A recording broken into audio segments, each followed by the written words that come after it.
Donc, on va commencer. Merci tout le monde d'être présent aujourd'hui, comme d'habitude. Aujourd'hui, on a la chance d'avoir une figure importante dans l'histoire du département, dans la qualité du professeur Hafed Mili. Le professeur a complété ses études de premier cycle en ingénierie en France avant de compléter son PhD à l'Université George Washington. Sa carrière, ses travaux de recherche sont initialement penchés sur l'intelligence artificielle avant de se tourner sur, entre autres, les bonnes pratiques du génie logiciel.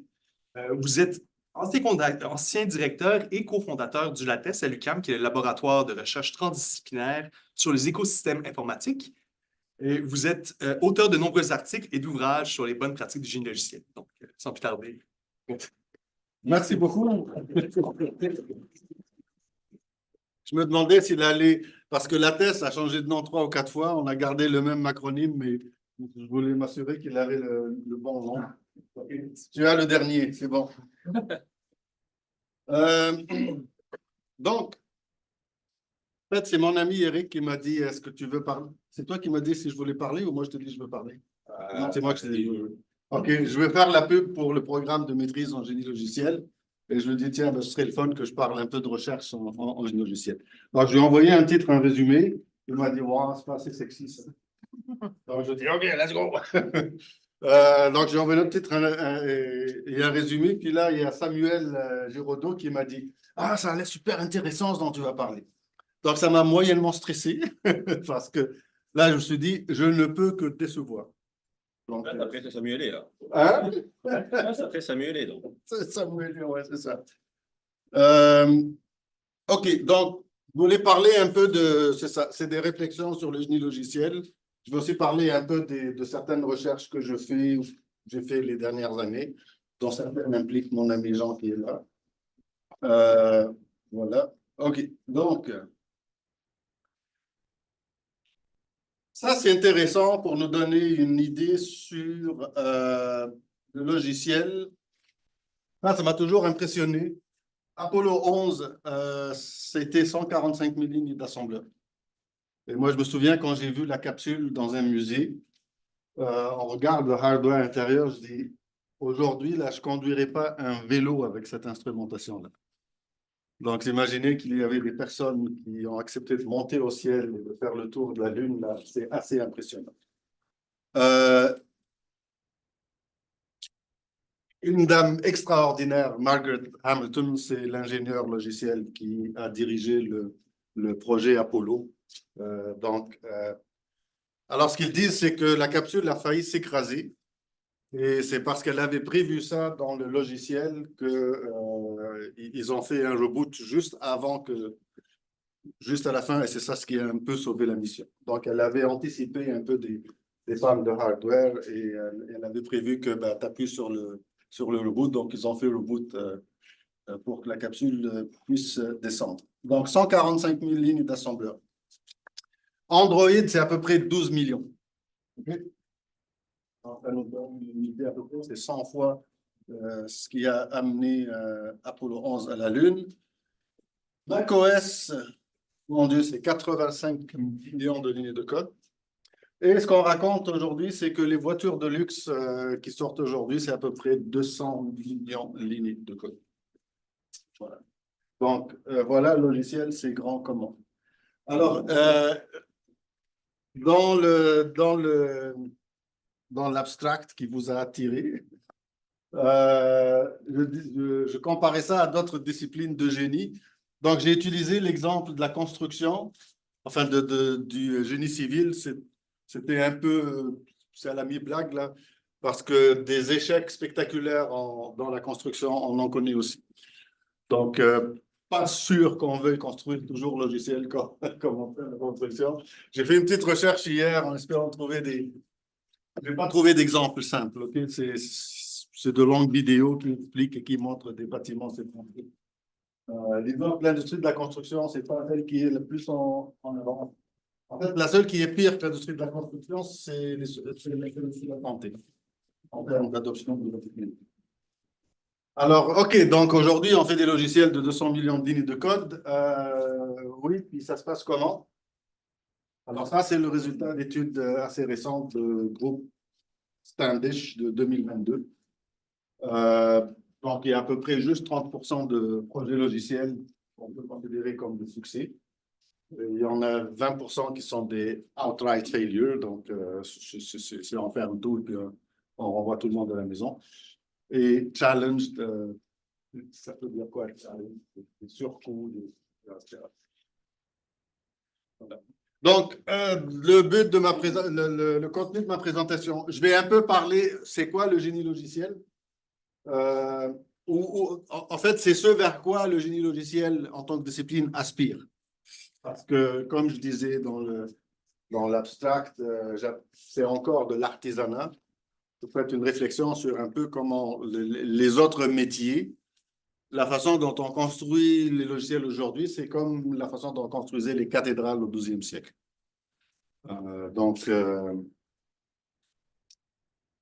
Si vous voulez lire un livre sur la construction des cathédrales, il y a une série de livres, j'ai oublié l'auteur, mais le premier s'appelle The Pillars of the Earth. En tout cas, c'est une histoire épique et ça raconte comment on construisait les cathédrales, c'est intéressant. Un échantillon de recherche actuelle en génie logiciel. Puis, je vais parler un peu de ce que personnellement, je considère comme un problème fondamental en génie logiciel qui n'est pas encore résolu. S'il nous reste du temps, je vais vous parler de projets. Et surtout pour vous donner une idée un peu de le type de problématique qu'on se pose, c'est quoi les défis, c'est quoi la méthodologie qu'on essaie de mettre en œuvre, etc. Et puis, je ferai mon sales pitch pour nos programmes d'études élémentaires à la fin. C'est quoi le génie logiciel? Alors, il y a des normes pour ça. Donc, System and Software Engineering Vocabulary, c'est une norme de l'I3E et aussi de l'ISO. Alors, ça dit, c'est Systematic Application of Scientific and Technological Knowledge Methods. Attends. And experience to the design, implementation, testing and documentation of software. Voilà. Donc, toutes sortes de définitions, mais l'idée, c'est qu'on essaye d'appliquer des principes scientifiques, technologiques, aussi des méthodologies pour faire ça. Puis là, on dit, OK, c'est quoi le génie? Donc, ensemble de fonctions qui mènent de la conception, des études, l'achat, contrôle, fabrication, à la construction, à la mise en service d'un système industriel. Par extension, ça s'applique aussi au logiciel. Donc, oui, il faut une science, il faut de la technologie, mais il y a aussi beaucoup de pratiques. C'est avec ça qu'on construit des ponts. Donc, ce n'est pas juste avec du génie mécanique. Ce n'est pas juste avec de la mécanique. Il y a tout un ensemble de pratiques qu'il y a autour. Donc, ça, c'est je promettais un échantillon de recherche actuelle en génie logiciel. Puis je dis, pourquoi est-ce que Hey, Eric, je dis, pourquoi est-ce que je me suis engagé Pourquoi Eric n'a pas accepté mon premier abstract C'est pas l'univers. C'est ça. Des informations. Oui. Puis là, je me suis dit, une bonne façon, en fait, de regarder c'est quoi les recherches qui se font. Ah ben tiens, je vais aller sur le site web de la conférence Major, la conférence principale en génie logiciel, qui s'appelle ICSI, International Conference of Engineering. C'est l'édition 20. Non, ce n'est pas l'édition 24, c'est l'année 2024. Je ne sais pas quelle édition. Je dirais au moins 30. Et ça se passe le mois prochain. Je dis, tiens, je vais aller regarder dans le programme, c'est quoi les articles. Donc, j'ai pris un échantillon un peu tendancieux, mais ça vous donne une idée un peu. Et ça, c'est juste le premier jour. Celle-là, elle m'a fait rire. Obfuscation, Resilient Software, Plagiarism Detection with JPLAG. OK. Bon, nous, en tant que prof, des fois, il y a des étudiants qui reprennent les programmes les uns des autres et puis qui modifient des noms de variables et de la comme ça pour pas qu'on se rende compte que c'est la même chose. Et moi, ce que je dis à mes étudiants des fois, je leur ai dit, vous savez, on code comme on écrit, comme vous écrivez de la littérature. Moi, je suis convaincu que pour une procédure de plus de 10 lignes, je peux dire qui a écrit quoi. Et donc, ça, c'était mon intuition. Et etc. Et puis là, les gens, ils développent des algorithmes pour faire ça. Donc, obfuscation, c'est quand vous changez les noms de variables, puis vous déplacez un peu certains trucs. Alors ça, c'est en tout cas, c'est rigolo. J'ai quand même pris la peine de lire tous les abstracts de ce que je mentionne ici. ChatGPT, ouais, la moitié des articles, ça parle de ChatGPT ou des large language models. Mais ChatGPT, Incorrectness Detection in Software Reviews. Alors, attendez, je vais me rappeler ça, c'est quoi? Ah oui. Bon, ChatGPT raconte des conneries. Mais ils ne s'en rendent pas compte. Et si vous ne savez pas ce que vous cherchez, vous ne vous rendez pas compte non plus. Alors, c'est comme problématique. Si je l'utilise quand je ne sais pas, mais je ne peux pas savoir quand il raconte des conneries, ouais. Donc, il faut utiliser juste quand on sait, parce que là, on peut savoir s'il dit des bêtises. C'est comme... OK. Donc là, c'est ça. C'est un outil qui permet de détecter quand ChatGPT raconte des bêtises. Donc, on a fait un autre outil avec l'intelligence artificielle qui fait ça.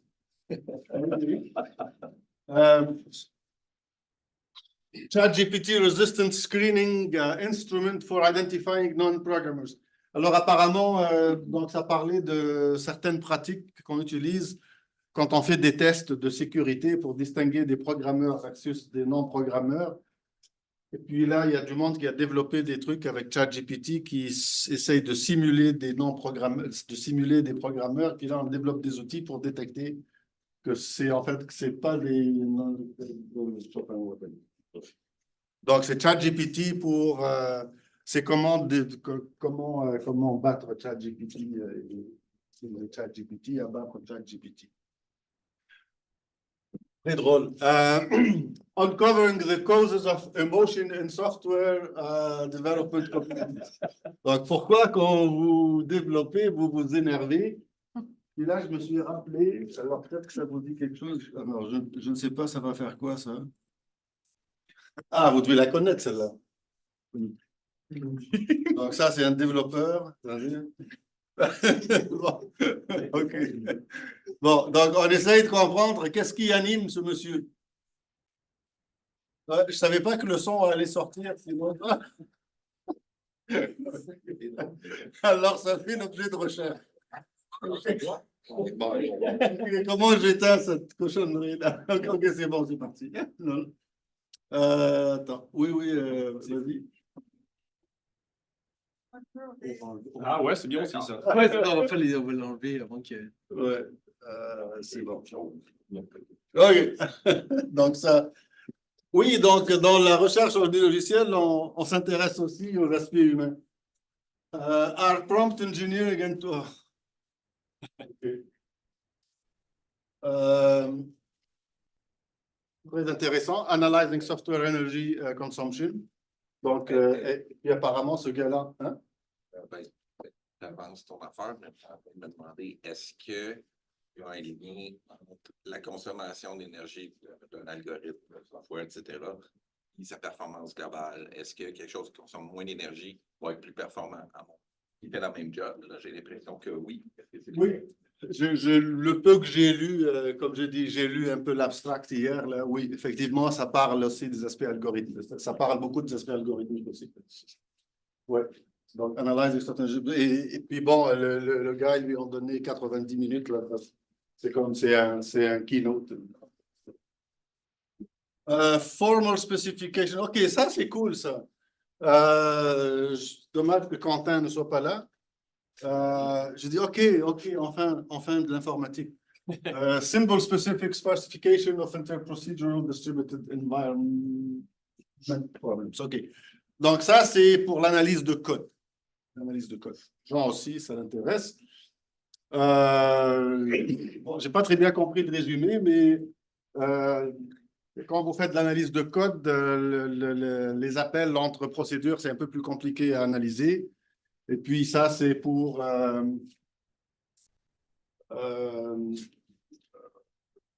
c'est quand on analyse de code, on peut en fait marquer certains chemins d'appel qu'on va analyser plutôt que d'autres. C'est ça l'idée de sparsification. etc. En tout cas, ok. Pour moi, ça avait l'air le fun. C'est quoi ça? Ah oui, ok. A first look at the inheritance-induced redundant test execution. J'ai dit dans le cours auquel assistent Marwa et Aaron que l'héritage, c'était de la schnout. Et puis, voilà. Et ça parle un autre problème causé par l'héritage, c'est redondance dans les tests. Ça, c'est fait par nos amis de Concordia. Ainsi de suite. Donc, bon, c'est ça. Je ne prétends pas que c'est représentatif. With great humor comes great developer engagement. OK. Oui. Oui, mon texte étudiant, ça me demandait, donc pour vous, l'utilisation de l'héritage, c'est une mauvaise pratique du logiciel. Ouais.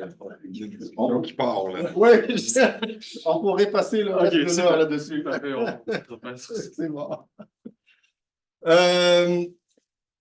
OK, oui, je pense qu'on savait ça déjà. Martin Montpérus a candidaté chez nous il y a 14 ans. Malheureusement, on n'a pas pris. Oui, c'est intéressant. Quand cette conférence a eu lieu à Montréal, un des articles, c'est sur les bonnes pratiques de développement logiciel. Quelqu'un a fait l'expérience. Donc, ils ont mis comme des patterns dans les urinoirs à hauteur des yeux. Et puis, ils ont fait une étude empirique pour montrer que ça a amélioré la qualité de code. Donc, là, quelqu'un a posé la question, oui, mais qu'est-ce que vous avez fait pour les toilettes des femmes? Ah oui, effectivement, ça, c'est une recherche qui n'est pas... Alors, des choses comme ça se publie. Donc, with great humor comes great developer engagement. Donc, il y a aussi des gens qui s'intéressent aux aspects humains du développement logiciel, c'est correct. Je n'appelle pas ça de la recherche en génie logiciel, j'appelle ça de la recherche en ce que vous voulez. Là. With great humor comes great developer engagement. En fait, with comes great n'importe quoi engagement, n'importe quel métier. Là. Mais en tout cas, ça fait partie des recherches publiées. Et, mon Dieu, où est-ce qu'il est? Docker, machin, etc. Voilà. Donc ça, c'est une recherche dont je vais vous parler après. Bon, ça se trouve que cette année, on a un article là-dessus. C'est découvrir des aspects fonctionnels réutilisables dans du code orienté objet. Donc, s'il nous reste du temps, je vais en parler un peu. Juste pour vous donner une idée un peu de c'est quoi le type de problème qu'on peut se poser, etc. Oui. Si vous voulez savoir, la recherche en génie logiciel, ça couvre quoi?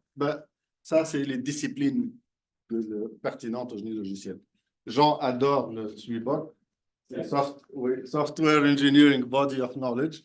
Ça, c'est une initiative de recensement du corpus de connaissances pertinentes au génie logiciel qui a un historique, en fait, UQAMien. Donc, ça a été... c'est une initiative de IEEE Computer Society, mais qui a été confiée à des profs de génie logiciel à l'UQAM. Il y en a 2 qui sont partis à l'ETS, mais en tout cas, il y a une empreinte UQAMienne assez importante là-dessus. Donc, pas mal de choses. Moi, je vais parler un peu de ça, mais il y a tout le reste. OK, donc, ça, c'est un peu mon point de vue personnel sur un enjeu majeur en développement logiciel. Donc, oubliant les aspects humains, je dirais ce qui est DevOps, etc., juste la construction. Vous partez d'un problème et vous codez. C'est d'essayer de comprendre ce truc-là. Donc, la littérature dit, c'est que pour produire le logiciel, il y a toutes sortes de inputs, dont évidemment les exigences. C'est que veut faire un usager de ce logiciel, qu'est-ce qu'il veut faire. Il y a les exigences d'affaires, c'est oui, je veux développer cette application parce que je veux capturer telle part du marché. Donc, ça se traduit pas nécessairement en fonctionnalité, mais ça va influencer certaines décisions. Enfin, oui, ça peut influencer les fonctionnalités. Si vous voulez avoir un avantage compétitif, vous allez peut-être vouloir être le premier à offrir telle fonctionnalité sur le marché. Des affaires comme ça. Donc, évidemment, la technologie qui est disponible, les compétences que vous avez, vous êtes une entreprise, vous voulez développer quelque chose, ben, c'est sûr, vous allez tenir compte de c'est quoi les compétences que vous avez chez vous. Donc, ça va vous permettre d'adopter une certaine approche plutôt qu'une autre, dépendant des compétences disponibles. Donc, c'est tout ça qui intervient. Moi, je vais m'intéresser dans le reste de la discussion juste à l'aspect exigence vers le logiciel. Donc, je vais faire abstraction d'un certain nombre de facteurs tels que les considérations d'affaires, les compétences, etc. Juste sur ce passage-là, passer du besoin vers le logiciel. Donc, on va imaginer que, en fait, ce qu'on essaye de faire, c'est d'élucider une fonction mathématique. Donc, cette fonction s'appelle construire, qui prend comme argument exigence et qui me donne à la sortie logiciel. Okay? Ça, c'est une abstraction. Donc, le défi de recherche, c'est de trouver l'expression ou la formule de la fonction. Ben, si on la trouve, on va l'implanter. On va développer un outil pour faire ça. Donc, je vais développer un outil, je rentre les exigences et ça crache le code. C'est bon? Un peu boutade, ben, ce que j'arrive à comprendre, je vais développer un outil pour faire. Et ce que je n'arrive pas à comprendre, ben, je vais l'enseigner aux étudiants. Ça, c'est les pratiques. Donc, quand on fait des exercices de modélisation, en cours, vous voyez le cours INF 51-51 ou INF 51-53, on vous enseigne des pratiques et puis on fait beaucoup par, ben, je peux te dire ce qu'il ne faut pas faire, je ne peux pas te dire exactement ce qu'il faut faire, là. Si je savais qu'est-ce qu'il fallait faire à chaque étape, en fait, je l'implanterais dans un outil. Je n'aurais pas besoin de l'enseigner.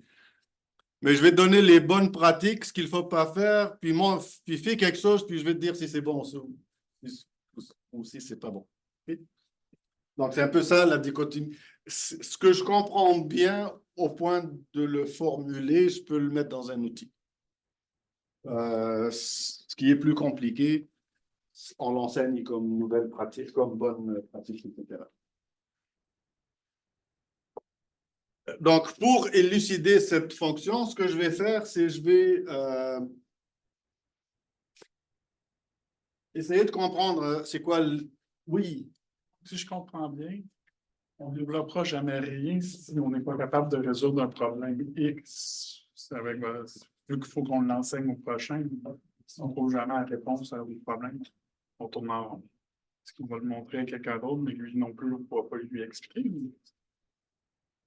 Si je comprends, on développe l'outil si on arrive à faire, on arrive à le construire, mais si on n'arrive pas à le construire, on enseigne aux étudiants. Et qu'on tourne en rond. Non. Par exemple, aujourd'hui, dans certains outils de développement logiciel, par exemple, il y a plein d'outils, je fais un modèle UML, j'appuie sur un Python, ça me génère le code. Parce que le passage d'un modèle de classe, j'ai toutes les classes et j'ai les attributs, et je définis le type des attributs. Passer de ça à du code, ça, j'ai compris, je sais le faire. Je le mets dans un outil. Par contre, je te donne un problème, je te dis, c'est quoi le modèle de classe? Ça, c'est compliqué. Donc, j'ai quelques principes, j'ai quelques bonnes pratiques, j'ai quelques mauvaises pratiques que je peux te faire éviter, mais ce n'est pas encore précis au point que je peux le mettre dans un outil. Donc, c'est ça que j'enseigne. Ça va? Donc, comprendre la nature des intrants du processus, formaliser autant que possible. Donc, c'est l'exemple que je viens de donner. Passer d'un modèle UML où j'ai les variables en un type défini, passer de là à du code. J'appuie sur un Python, ça génère du code. Donc, ce qui est automatisable devient un outil, ce qui ne l'est pas devient deviant.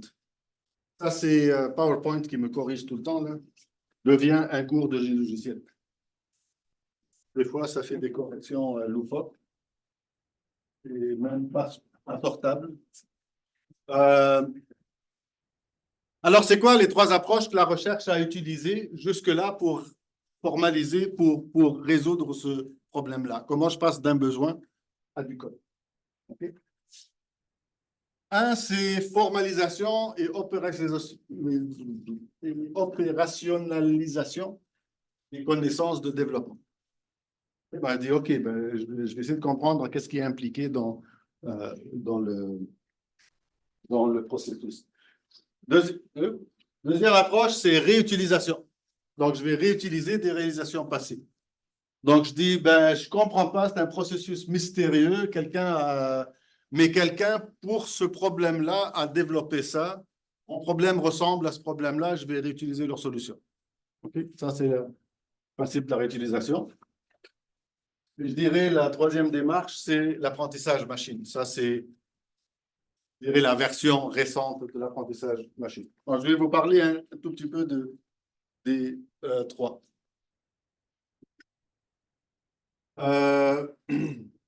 Bon, d'abord, une façon de décomposer le problème, donc diviser pour régner, c'est de dire, en fait, la fonction d'exigence à code, c'est compliqué. Okay. C'est une méga fonction. On va découper ça, on va dire comme si c'était une composition de fonctions.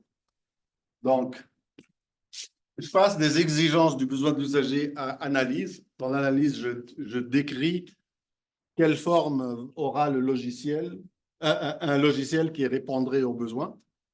Donc, ça, c'est votre cours d'analyse INF 51-51. Donc, on part de description de besoins, on fait des use cases, puis on fait des modèles de classe. Puis on dit normalement un logiciel qui implanterait ces données-là et qui aurait ce comportement-là ferait l'affaire. Okay? Bon, après, il faut rentrer dans les détails. Donc, à partir de l'analyse, du modèle d'analyse, je fais la conception architecturale. J'obtiens un modèle de conception architecturale. Après, je fais la conception détaillée dessus. Et puis après, je fais le codage. Puis, la question de votre camarade de tout à l'heure, en fait, rendu à la conception détaillée, le passage au code, en général, c'est très facile.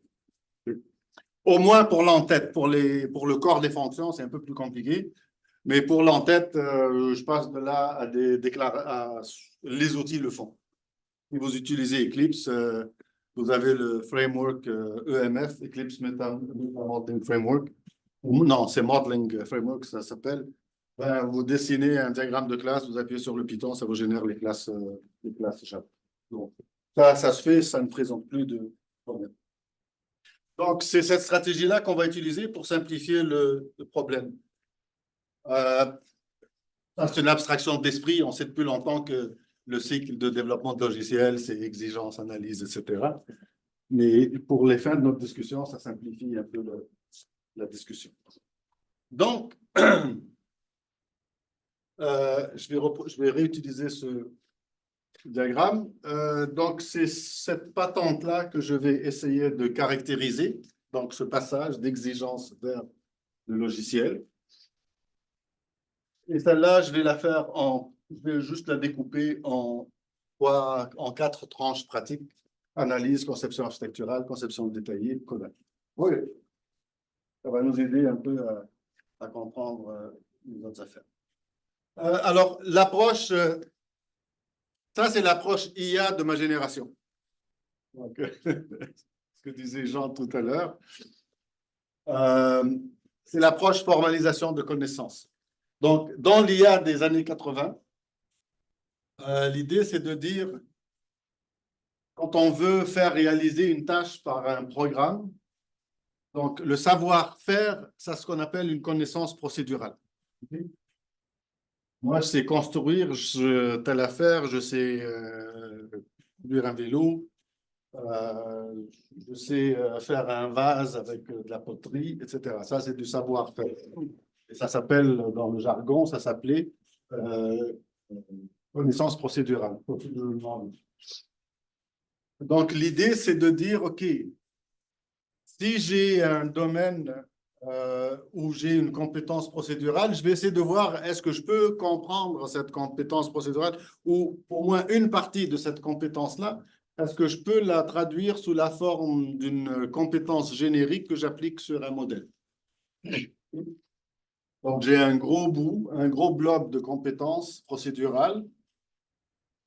Il y a une partie que je sais pas, que je peux pas expliquer davantage, mais il y a une bonne partie que, en fait, ce serait une opération générique sur un modèle.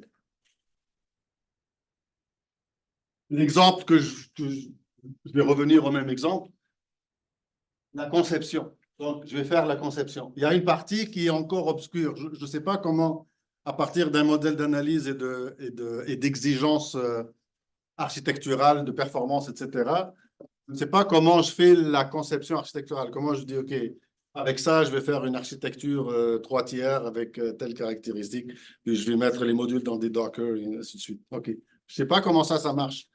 Mais rendu à un diagramme UML des classes, des interfaces, où j'ai des paramètres avec des types définis,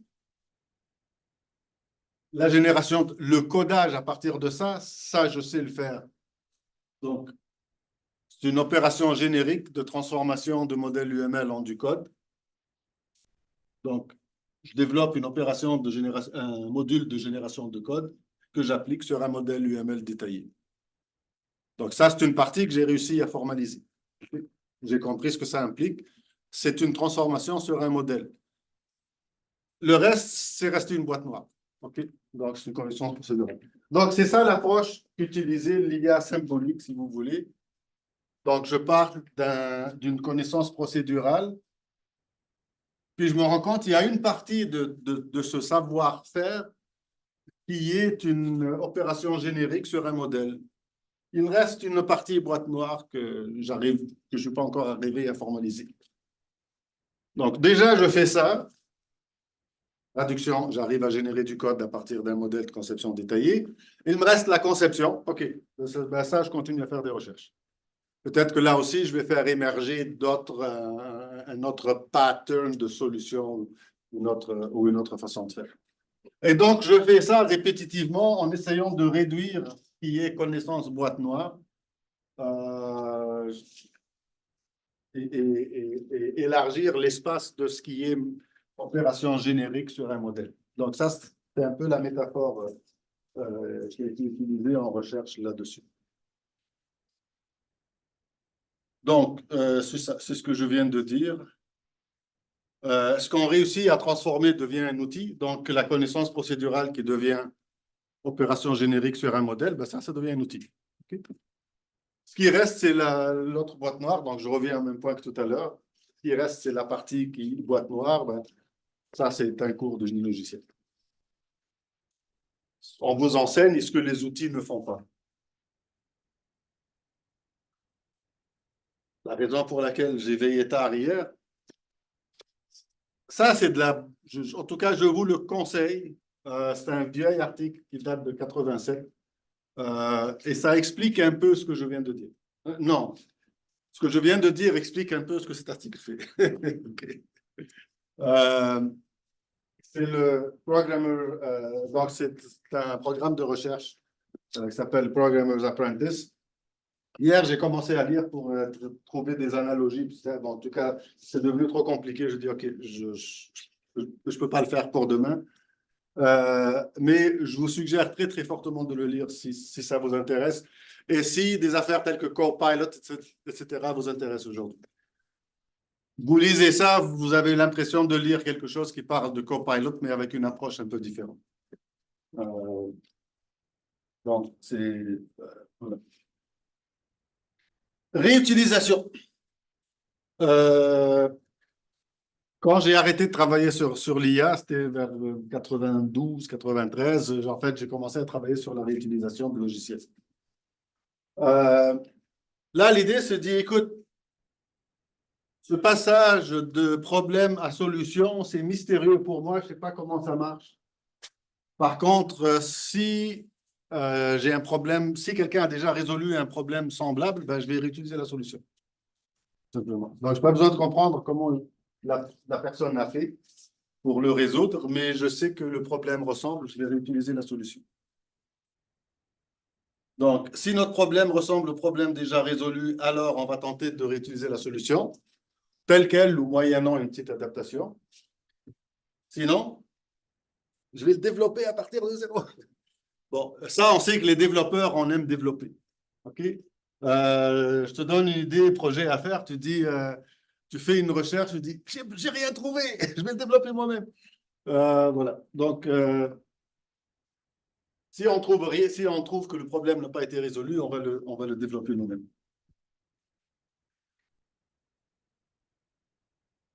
Alors là, ce qu'on a fait, on s'est occupé de la dernière partie de la fonction que je vous ai montré, la fonction de construction de logiciel. Nous, on avait découpé ça en analyse, conception architecturale, conception détaillée, puis après codage.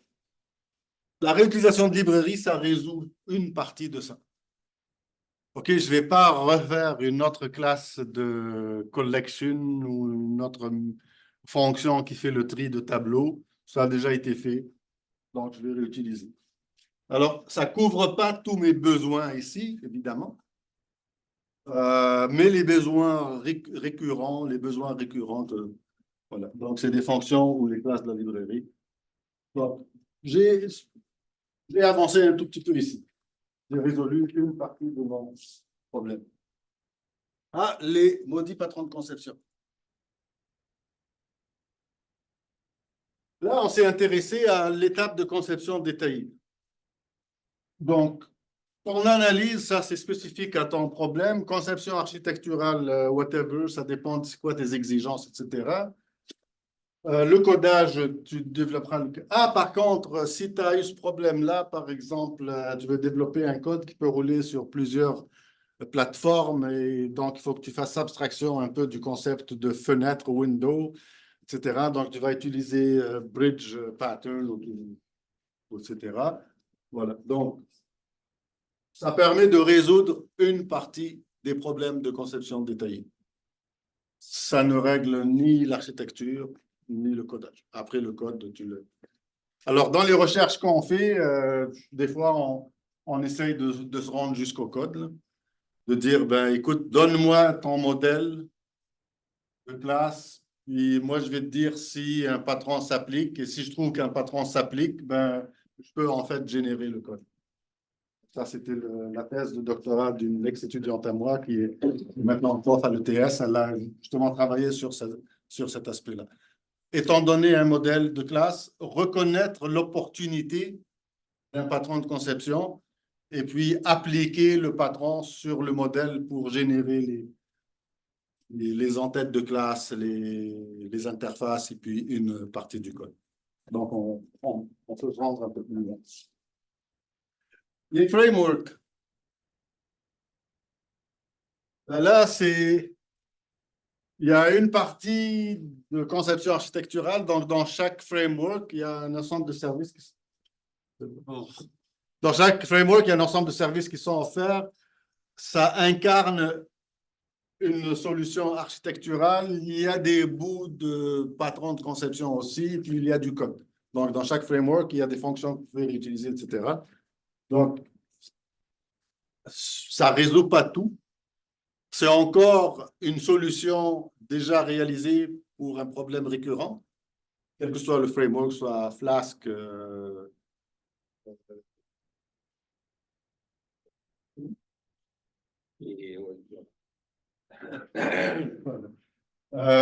framework comment dire, du middleware, etc. Donc, ça couvre ces aspects.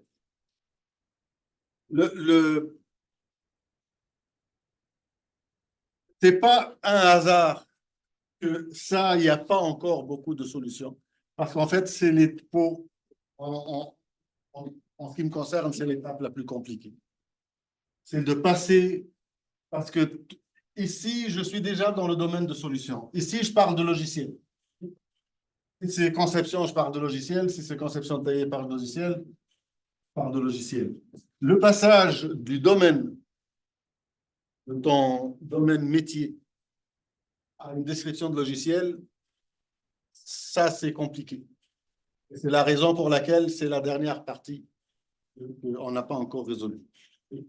Donc, c'est le passage d'exigences de besoins fonctionnels vers des spécifications logicielles. Ce n'est pas un hasard. Puis c'est ce que dans le cours on appelle comme les besoins du client.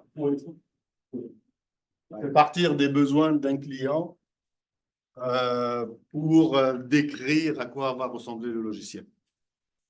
Je ne dis pas qu'il n'y a pas il y a des recherches qui se font, mais on n'a pas autant de succès ici qu'on a dans les autres domaines.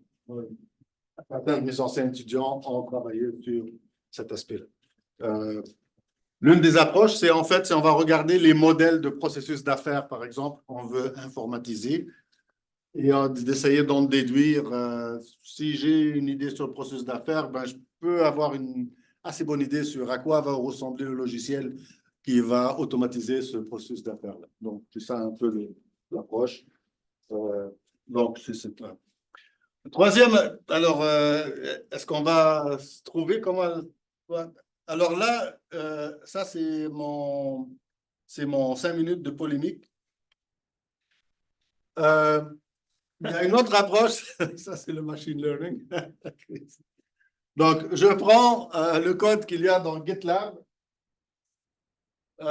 Oui, mes animations, c'est pas fort. OK. Je prends le code qu'il y a dans SourceForge. Tu n'es pas en train de dire que GitLab, c'est une vidange, là. C'est juste Ah non, j'ai rien dit. OK. C'est bon. Je prends le code qu'il y a sur GitHub. Je fais un mélange. OK. Et je sors copilote. Voilà. Je sors une boîte noire. Voilà. Je sors copilote. Et puis après, je prends cette boîte noire et je dis exigence du problème, boîte noire, logiciel. Alors, première version, ça compilait même pas. C'est facile de faire du code qui compile. Première version de ouais, mais comment? Ça compile, mais c'est pas compliqué. C'est assure-toi que les variables qui sont utilisées ont été déclarées, c'est tout. Donc, première version, ça compilait même pas. Bon, après, ils se sont déniaisés un peu, là. Donc, ça, c'est l'autre approche. Et ça, c'est mon quart d'heure de polémique. Mon 3 minutes de polémique. OK. Ça, c'est point de vue personnel. Hein. Okay. Donc, là,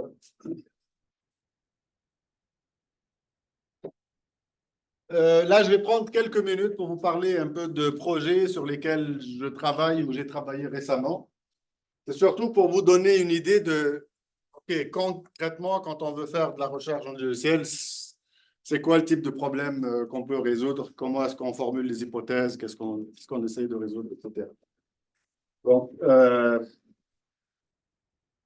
ce dont je viens de vous parler, là, cette fonction pour passer d'exigence à code, en fait, ça couvre juste ça parmi les disciplines de génie logiciel. Donc, ce n'est pas tout la recherche en logiciel, ce n'est pas tout le génie logiciel, ça couvre ça.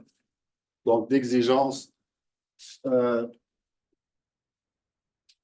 Moi, en fait, les deux projets dont je vais vous parler sont reliés à qu'on peut appeler génériquement software maintenance. Donc, le premier, s'appelle, justement, c'est ça l'article qu'on va présenter le mois prochain. C'est l'identification d'aspects fonctionnels dans des applications Java. Alors, c'est quoi cette patente? Dans une application orientée objet d'une certaine taille, les classes vont implanter plusieurs que moi j'ai appelé aspects fonctionnels. Il y a un historique derrière ce nom-là, mais je ne vais pas reparler dessus. Ça veut dire quoi? Par exemple, vous êtes toutes et tous des étudiants, à part les profs. Certains d'entre vous sont employés de l'UQAM. OK?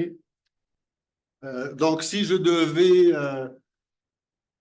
implanter votre représentation au sein de l'UQAM, des systèmes d'information de l'UQAM, s'il y a une classe qui vous représente, ben, cette classe va avoir des fonctions rattachées à votre rôle d'étudiant et des attributs des fonctions rattachées à votre rôle d'étudiant comme programme, moyenne, nombre de crédits complétés, etc.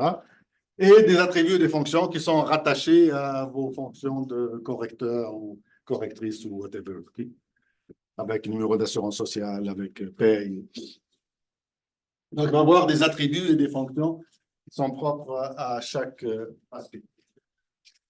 Je vous pose la question, si je devais implanter ça dans une classe, comment vous ferez pour combiner les deux aspects? C'est ça que j'allais dire. Hein? L'héritage. Il y a absolument d'héritage à part. All right. L'héritage. Est-ce que quelqu'un voit autre chose que l'héritage? Ben non, il y a juste l'héritage. Yeah. Hein? Juste héritage. L'héritage, OK. Une personne, OK. Mais Java ne permet pas l'héritage. Je prends meilleur langage. Ah. On est. Par exemple. Java permet l'héritage des types, pas l'héritage des implantations. OK. Vous avez raison. Donc, ce que je vais faire, bon, ça, c'est pas exactement l'exemple, en tout cas, ça ressemble à l'exemple que je viens de vous donner. Oui, donc, dans Java, par exemple, oui, je peux avoir de l'héritage, et puis, mais comme je peux pas avoir l'héritage multiple de classes, donc j'hérite d'une classe, puis j'implante une interface, puis après, je m'arrange pour reproduire les fonctionnalités de l'interface, etc. Donc, oui, je peux le faire par l'héritage multiple version Java. Oui. Version Java qui ne permet pas d'héritage multiple, justement. Mais ça permet qu'une classe implante plusieurs interfaces, ou qu'une interface hérite de plusieurs interfaces. Mais vous ne pouvez pas avoir une classe qui hérite de plusieurs classes. Il y a une autre patente qui s'appelle composition. Donc, si j'ai des fonctionnalités que je veux utiliser, je ne vais pas nécessairement les implanter ici dans la classe, mais je vais avoir comme attribut un objet qui implante ces fonctionnalités-là. Et si on me demande quelque chose, je ne fais que forwarder l'appel. Donc, on me dit, c'est quoi ton programme? Donc, dans cet exemple, Immigrant Part-Time Student, par exemple, c'est quoi mon poste? Je n'ai pas d'attribut localement pour poste, mais je fais référence à mon objet qui est worker pour avoir le poste. Donc, ça, c'est une autre possibilité. Mais il arrive aussi que, en fait, que je n'y ai pas pensé. La première fois que je code ça, ben, je mets tout dans la même classe. Je n'ai pas pensé que... oui, ça arrive. Je n'ai pas pensé que j'ai plusieurs aspects fonctionnels. Donc, je n'ai pas pensé que oui, je vais mettre l'aspect gestion ressources humaines dans une classe. Je vais mettre l'aspect... ça, c'est un exemple d'une personne qui est employée, par exemple, d'une manufacture.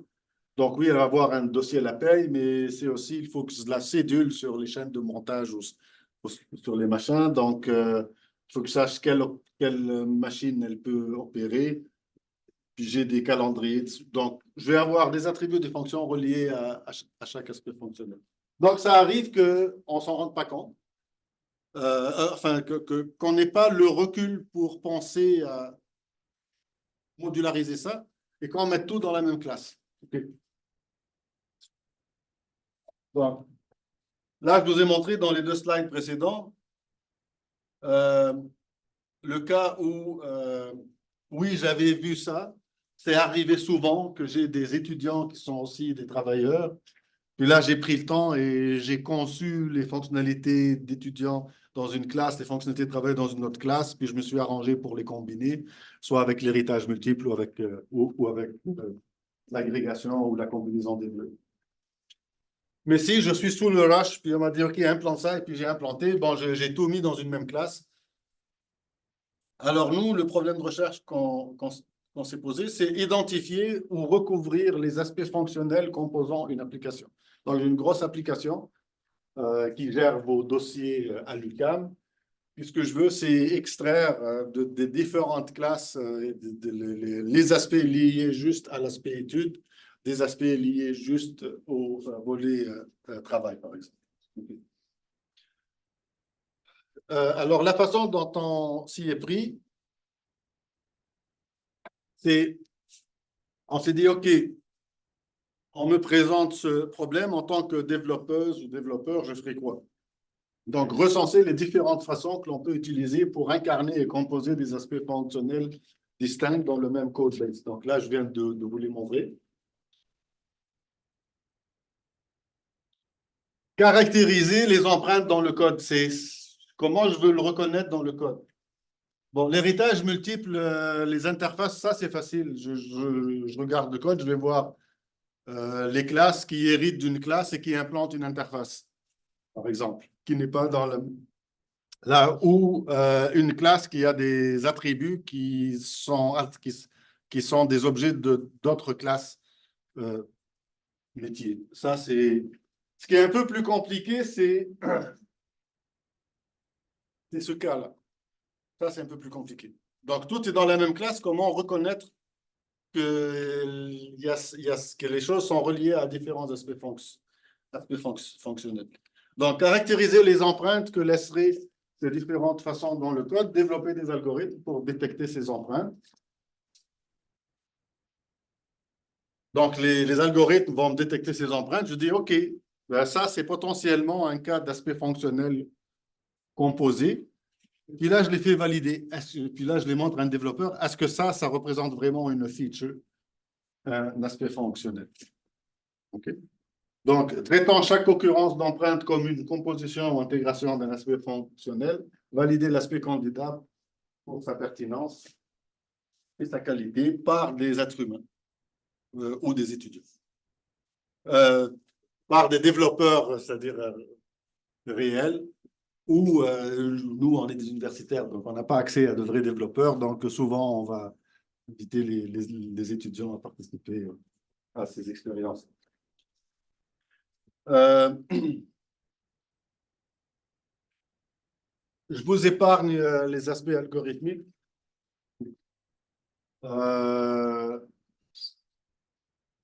Il y a tout un cheminement intellectuel qui a fait que, finalement, ce qu'on s'est dit, OK, comment est-ce qu'on reconnaît donc les cas où le concepteur ou la conceptrice a vu qu'il y a un aspect fonctionnel réutilisable, elle l'a mis dans une classe déjà ou dans une interface, et puis je vais voir comment dans mon code j'hérite de cette classe ou que mes classes implantent ces interfaces-là.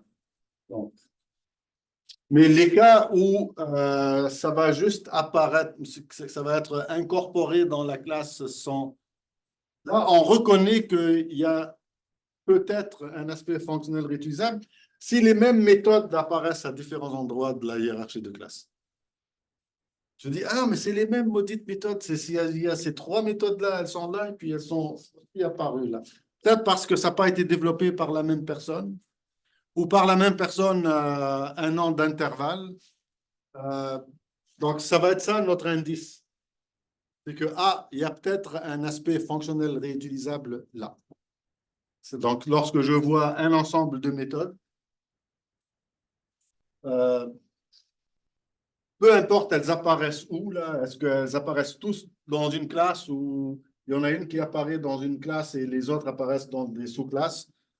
Il y a aussi toute une argumentation autour de ça là, que je vais vous épargner, qui finalement nous a mené là. On a dit, OK, on va juste prendre une classe dans la hiérarchie, on regarde toutes les méthodes en dessous de la classe.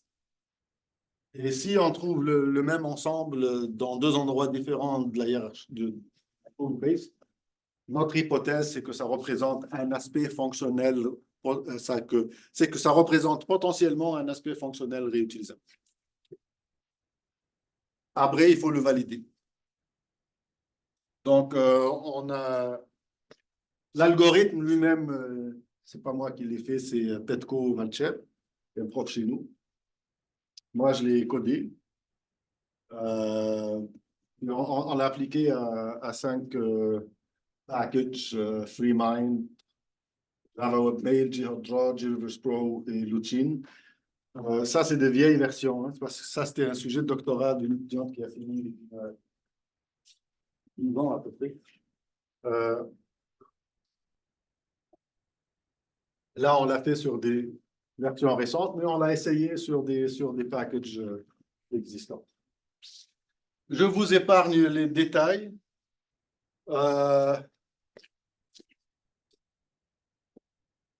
Ouais, je vous épargne les détails. Il est 1h30.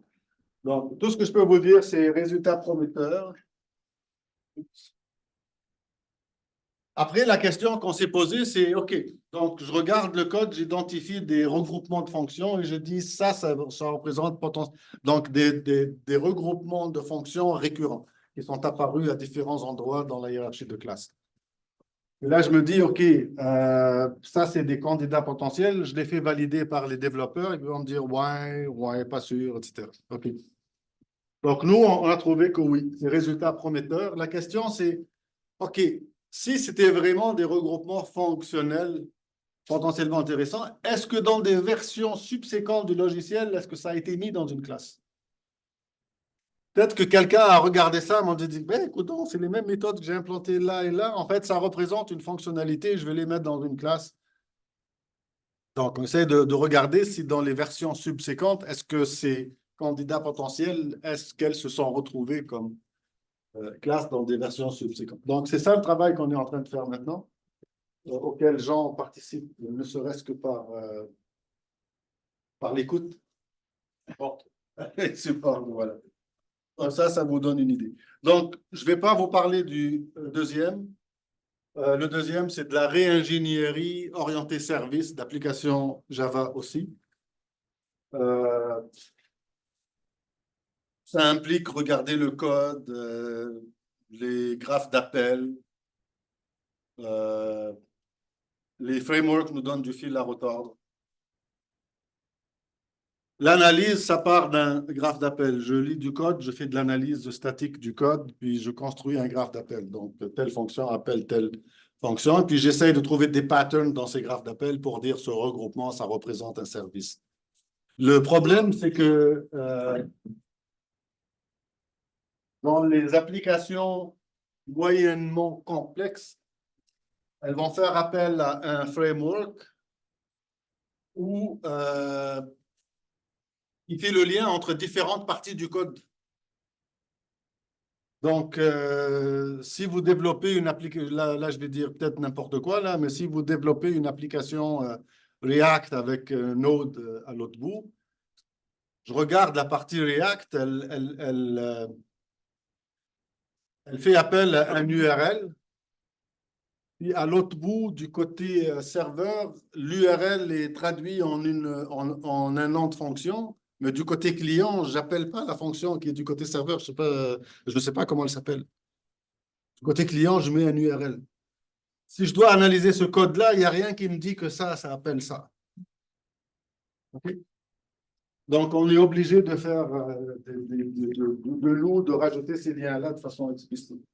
Donc, ça, c'est une façon raccourcie.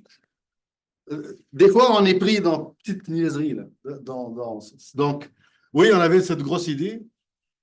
C'est pas la définition même de la recherche. Si.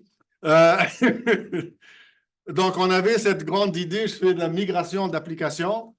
Puis je dis, OK, une migration orientée service. Donc, j'ai d'abord identifié les services. Après, je vais faire le packaging des services. Après, je vais faire la refactorisation de l'application pour qu'elle fasse appel à ces services.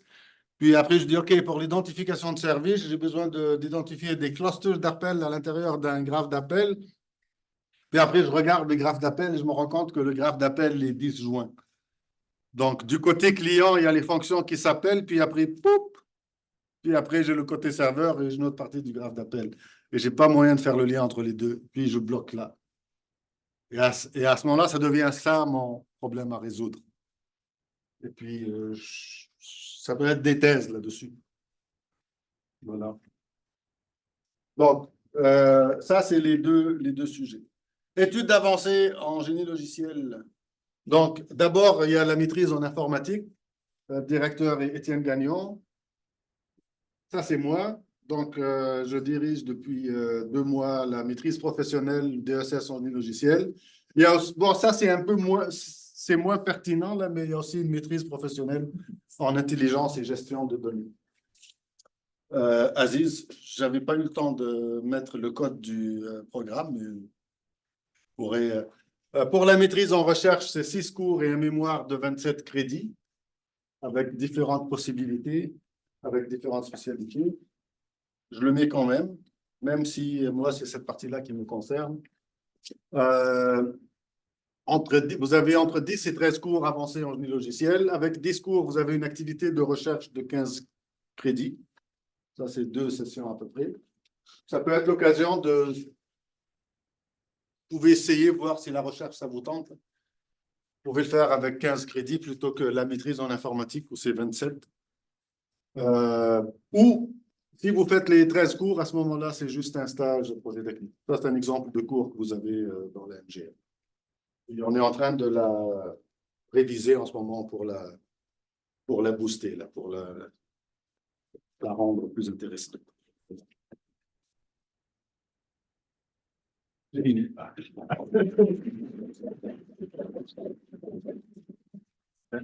Toujours pour ouvrir la question des bouts de Thérèse et quitter ceux qui veulent quitter. Comme toujours, on aime ça ouvrir des discussions, des questions pour ceux qui veulent rester à l'aise. Rapidement, la peau d'étudiant de premier cycle. Moi, je sais que quand j'étais en premier cycle, ce qui était difficile pour moi, c'est d'avoir de la nuance quand on parle de bonne pratique des génies logiciels. Donc, si j'ai bien compris, tous les étudiants du cours de Prof 2, de Prof 3, ils doivent dire à leur prof qu'ils ne veulent pas d'héritage en programmation, parce que c'est pas bon. Il ne faut pas passer son examen. Est-ce que c'est ça?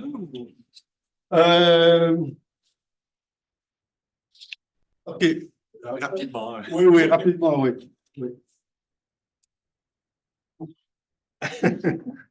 Rapidement.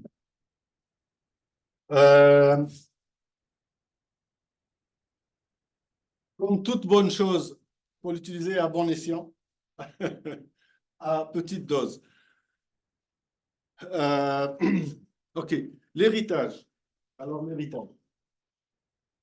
Ce que je dis à mes étudiants dans le cours d'analyse, je leur dis la qualité d'un modèle est inversement proportionnelle à la qualité d'héritage qu'il y a dans le modèle. Parce que souvent, c'est une solution de facilité. Il y a des usages pour l'héritage. Souvent, la façon dont c'est expliqué, c'est par analogie. Oui, il y a les mammifères, il y a les vaches, il y a les chiens, il y a les êtres humains. OK. Ben oui, OK. Ben, donne-moi un exemple où je manipule des mammifères et des vaches dans mes programmes. Donc, nous, dans le code, ce qu'on va faire,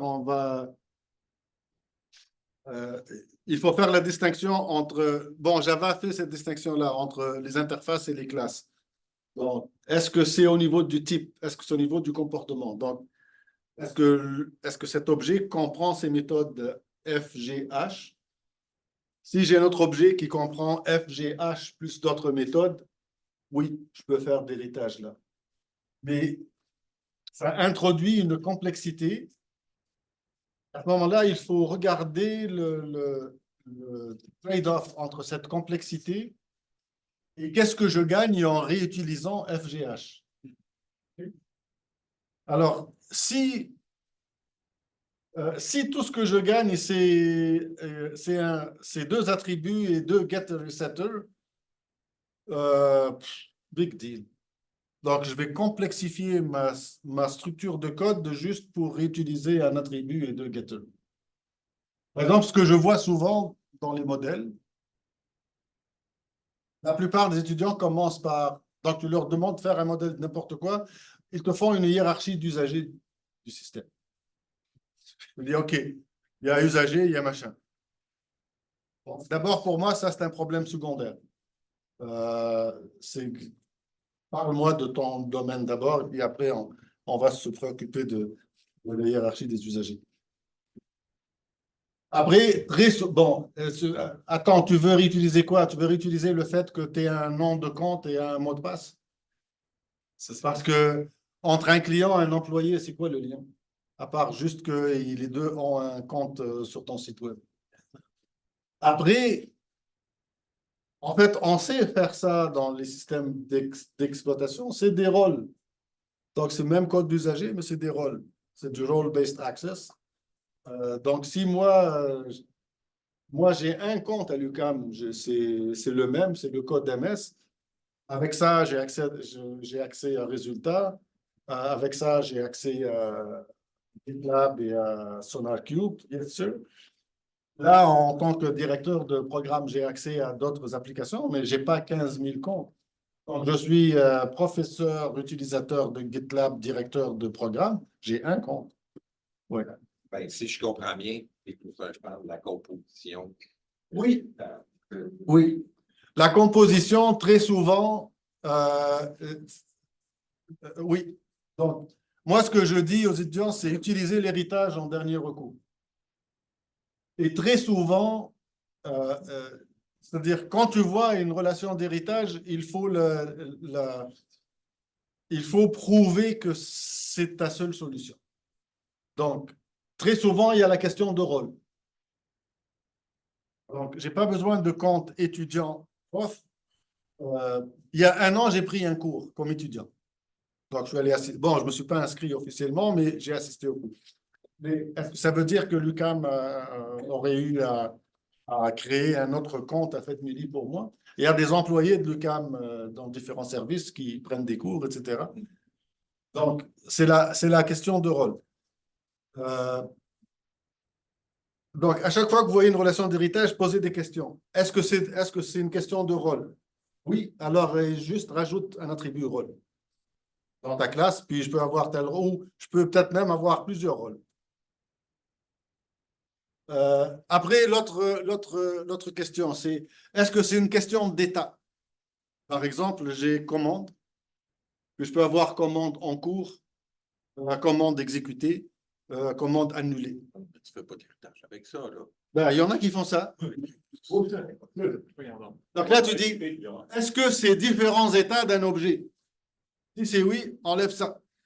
Après, je mets un autre litmus test, justement pour aider les gens à éliminer l'usage farfelu de l'héritage. Okay?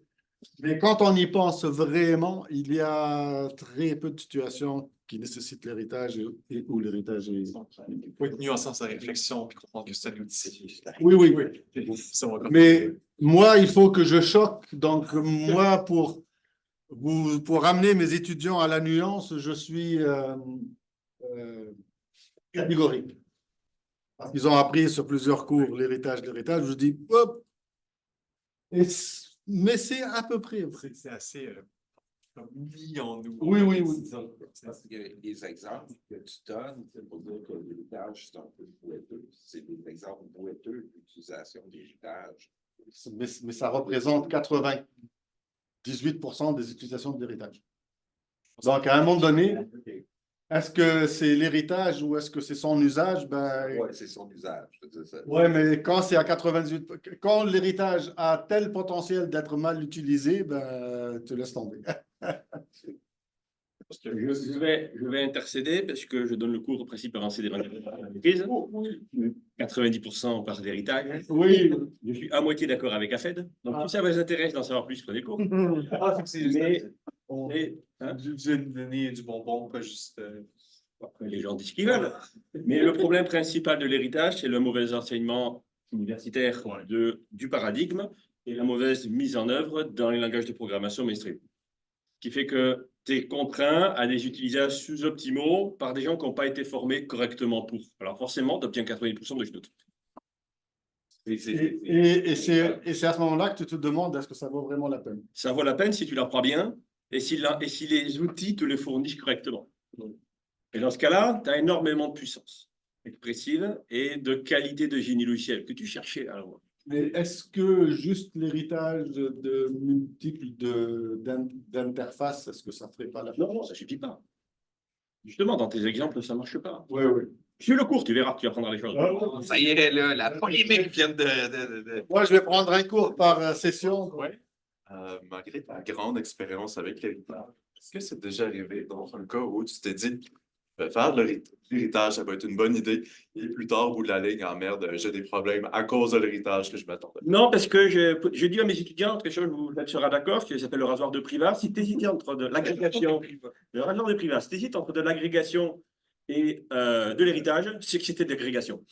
Parce que tu ne devrais jamais avoir même douté de toi. Et s'il y a un risque potentiel, peut-être que c'était pas d'héritage, c'est que c'était pas d'héritage.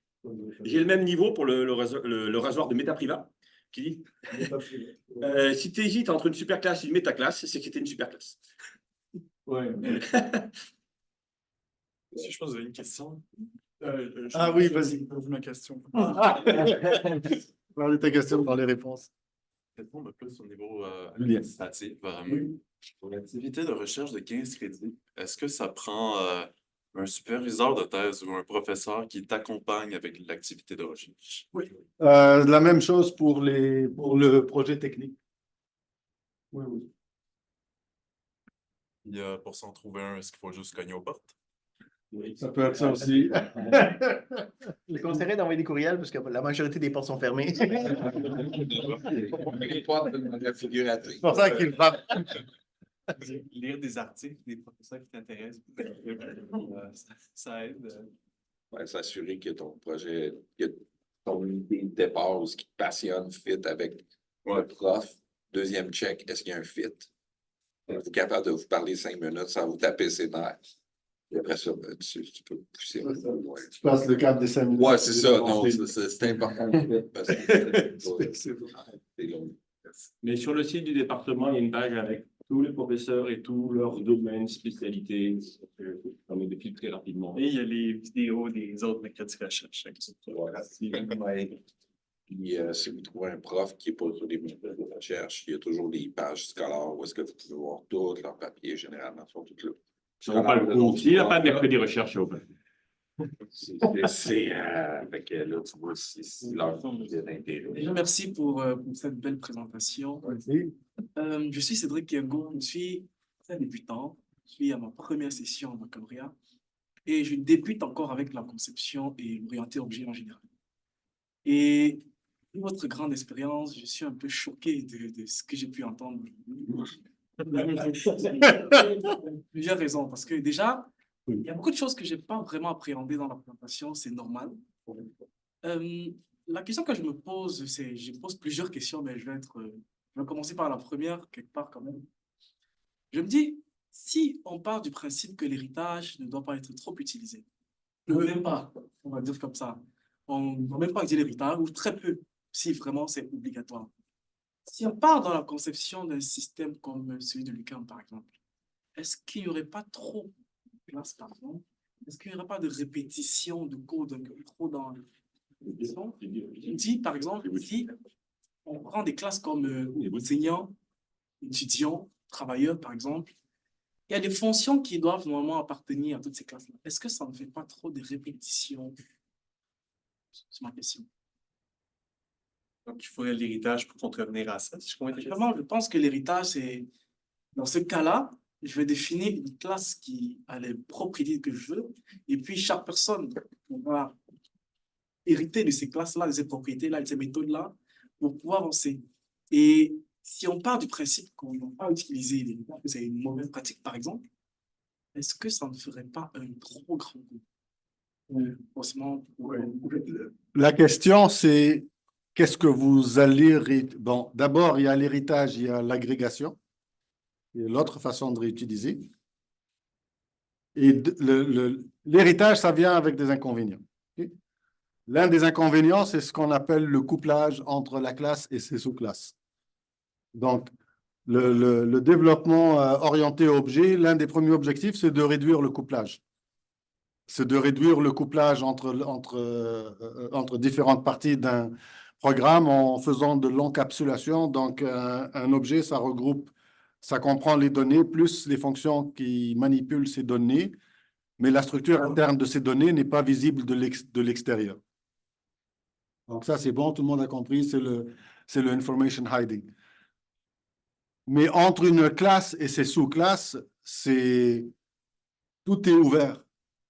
Donc, tu viens à un moment donné, tu modifies quelque chose dans la classe, tu ne le savais pas, tu viens de casser le code dans toutes les sous-classes qu'il y a en bas. Parce qu'elles ont toutes, tu avais un attribut ici qui est du type, je ne sais pas moi, array, tu l'as remplacé de array à 7. Ben, toutes les classes en bas vont être impactées par ça. Si tu as rajouté d'autres fonctions dans les sous-classes qui font référence au même attribut, ben, il va falloir que tu les modifies aussi. Bon, il y a beaucoup d'erreurs que tu vas attraper à la compilation. Tu fais la modification, il y a plein de méthodes en bas qui ne compilent plus. Mais il y a d'autres erreurs plus subtiles que tu n'attraperas pas nécessairement à la compilation. Donc, ce que les gens disent, ils disent, ouais, mais à ce moment-là, tous même les getters, donc c'est la notion d'attribut privé. Donc, l'héritage, ça crée du couplage. Et c'est pas moi qui le dis, ça a été dit déjà début des années 90. Il y a des articles célèbres là-dessus. C'est que dans une grande librairie, l'héritage, c'est une grande source de couplage et qui empêche l'évolution des librairies. Donc, ça va toujours être un, est-ce nécessaire? Deux, donc l'exemple que tu as donné, donc la différence entre étudiant, employé,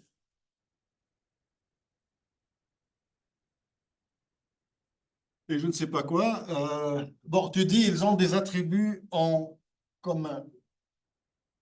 Ben, oui, tu peux créer une classe commune. Maintenant, les fonctionnalités que tu as ici, ça représente quelle proportion des fonctionnalités de chacune des classes? C'est l'exemple que je dis tout à l'heure.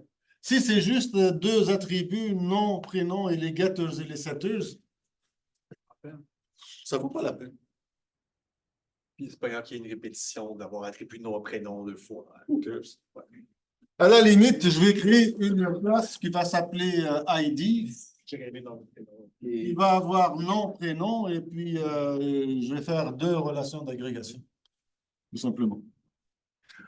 Ou pour prendre un exemple un peu plus réaliste,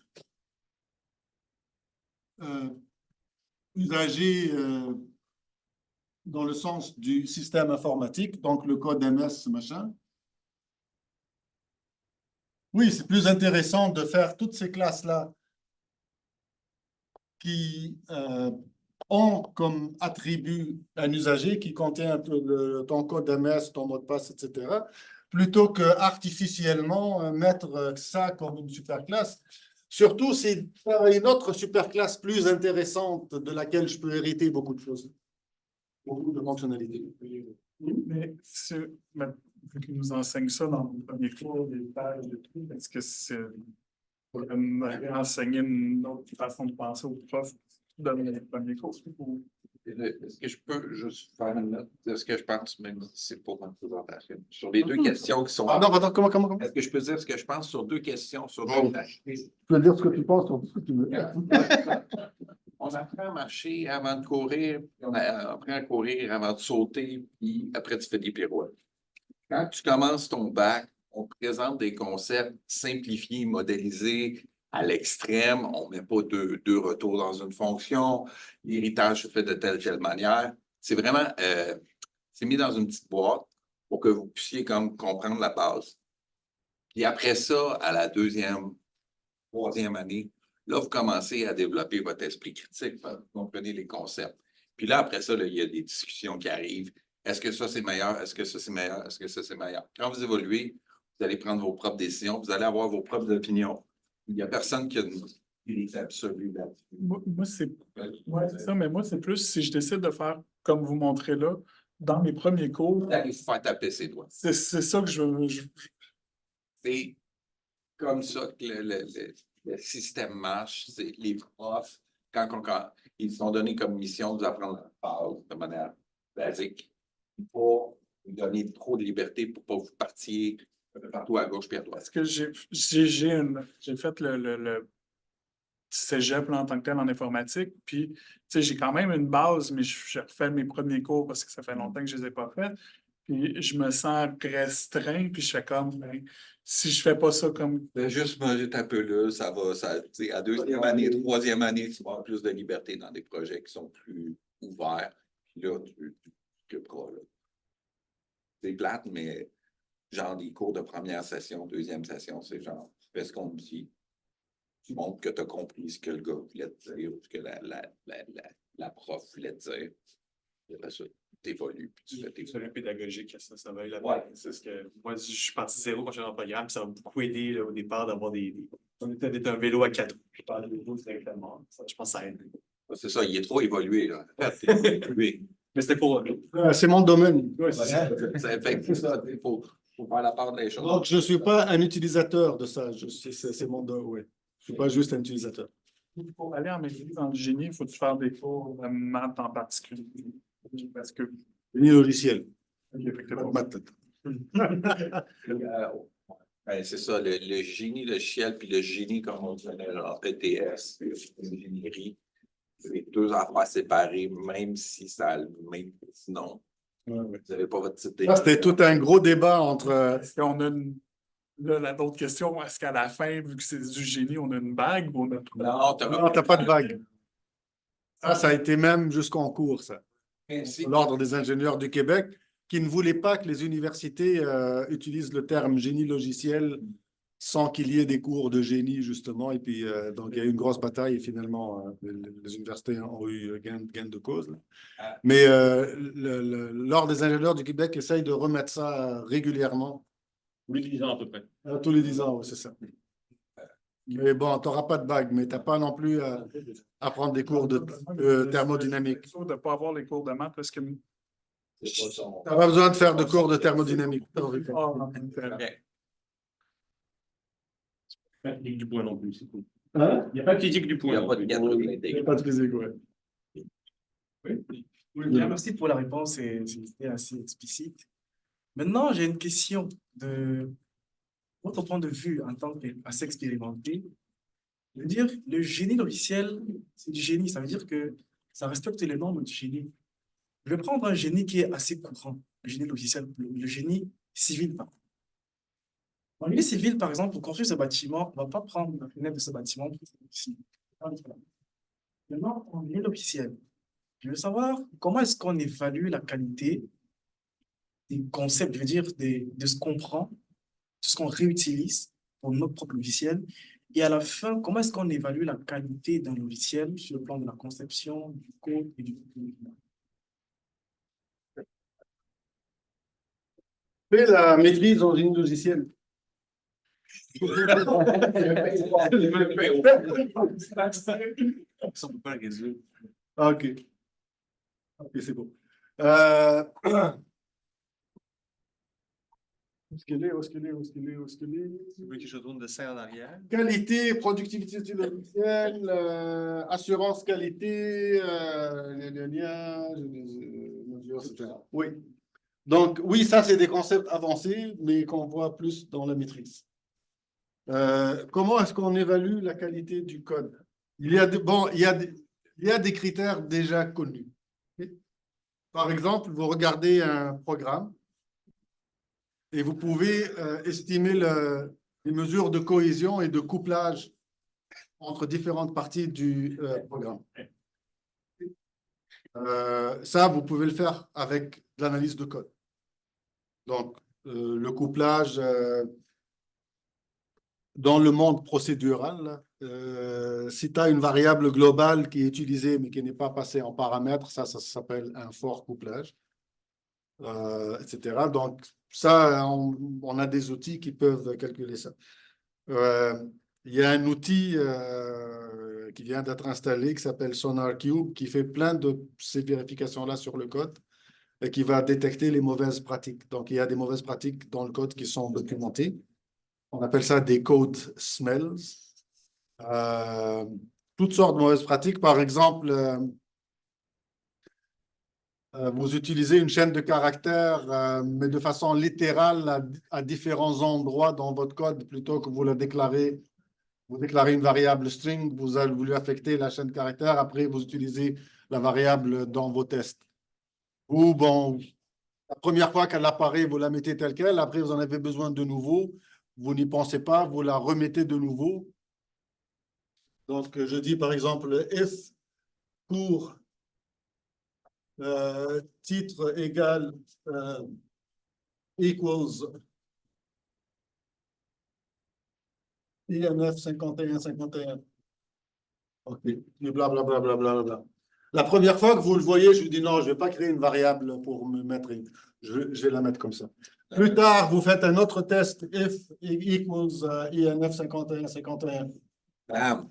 Magic. Là, Magic variable. magic variable. Là, par exemple, l'outil SonarCube va le détecter et va vous dire, oups, vous avez utilisé une variable littérale à deux endroits différents, créer une variable pour faire ça. Donc, il y a des outils pour faire ça. Aujourd'hui, il y a des outils. Ça, c'est tout ce qui s'appelle des code smells. Donc, c'est les mauvaises pratiques. Ça, c'est un peu le revers des patrons de conception. Patrons de conception, c'est les bonnes pratiques. Les code smells, c'est des patrons, mais qui indiquent, mais ils sont mauvais.